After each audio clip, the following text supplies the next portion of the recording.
নমস্কার, বাংলার স্পন্দন ফেসবুক পেজে আপনাদের সকলকে আবারও স্বাগত। আজ আমরা রয়েছি একেবারে গভীর জঙ্গলের মাঝে। কাকসার একদিকে আকন্দারা গ্রাম আর একদিকে জামবন গ্রাম, তারই মাঝে গভীর জঙ্গল রয়েছে, সেখানেই আমরা দাঁড়িয়ে রয়েছি। আজ আপনাদের দেখাবো সেখানেই একটি অতি প্রাচীন দুর্গাপুজোর কাহিনী। একসময় ভগবানপুর বলে একটি গ্রাম ছিল কাকসার জঙ্গলমহলের। একদিকে আকন্দারা গ্রাম বর্তমানে রয়েছে আর একদিকে জামবন গ্রাম রয়েছে তার ঠিক মাঝে। আর সেখানেই বাস করত বহু মানুষ।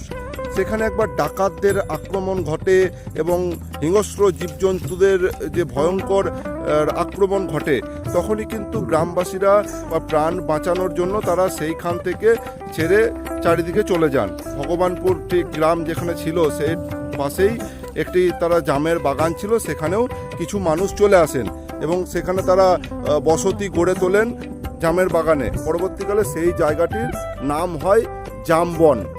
আর সেখানে 1197, 98, 99 3 বছর কিন্তু সেখানে তাদের ধানের চাষের চরম যে ব্যাঘাত ঘটেছিল বা ফসল সব নষ্ট হয়ে গেছিল। সেজন্য তারা সকলেই মনে মনে ভাবেন যে কি কারণে হচ্ছে, তারা বুঝে উঠতে পারছিলেন না। এক চাষিকে তখন রায় পরিবারের এক চাষিকে দেবী দুর্গা একেবারে তাদের স্বপ্নাদেশ দেন যে আমার পুজো করলে আবার জমিতে ধান ফিরে আসবে। সেই মতো তারা 1200 বঙ্গাব্দে দেবী দুর্গার পুজো জঙ্গলের মাঝেই শুরু করেন। তারপরেই কিন্তু আবার গোলা ভরা ধান হয়, তার সাথে অন্যান্য যে সমস্ত সবজি লাগায় সেগুলোও কিন্তু একেবারে যে ফলন খুবই ভালো হয়। তারপর থেকেই দুর্গা পুজো হয়ে আসছে কাকসার যে জামবন গ্রামের পাশেই গভীর জঙ্গলে। আজ আপনাদের দেখাবো সেই চিত্র। এই দেখুন, একটি কেন্দুয়া গাছ রয়েছে। এই গাছটি সেই 1200 বঙ্গাব্দের, বাংলা 1200 বঙ্গাব্দেরও এই পুরনো সেই গাছটি। এই কেন্দুয়া গাছের তলাতেই দেবী দুর্গার আরাধনা শুরু হয়েছিল।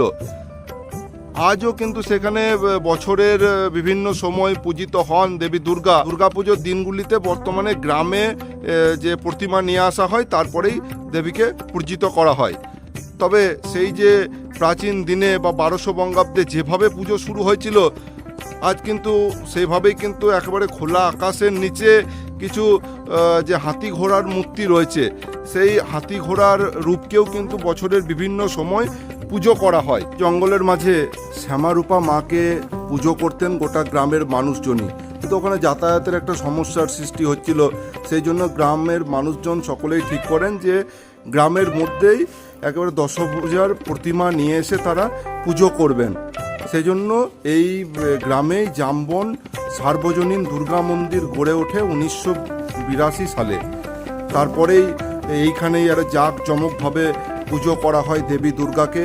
এখানে দশভুজার প্রতিমা আনা হয়, গোস্বামী মতে পুজো করা হয়। 4 দিন ধরে এখানে নরনারায়ণ সেবা চলে, দূর দূরান্তের মানুষজনের সমাগম হয়। গোটা গ্রামের মানুষ বা গোটা গ্রামের ছেলেমেয়েরা যদি কেউ বাইরেও থাকে, তারাও কিন্তু এখানে এই পুজোয় তারা 4 দিন ধরে সামিল হন।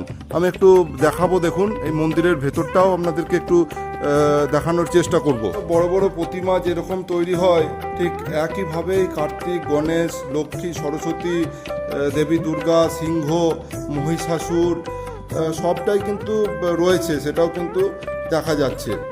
তবে এই পুজোতে কোনো ছাগ বলি হয় না, যেহেতু গোস্বামী মতে পূজিত হন, সেজন্য এখানে চাল কুমড়ো বলি হয়।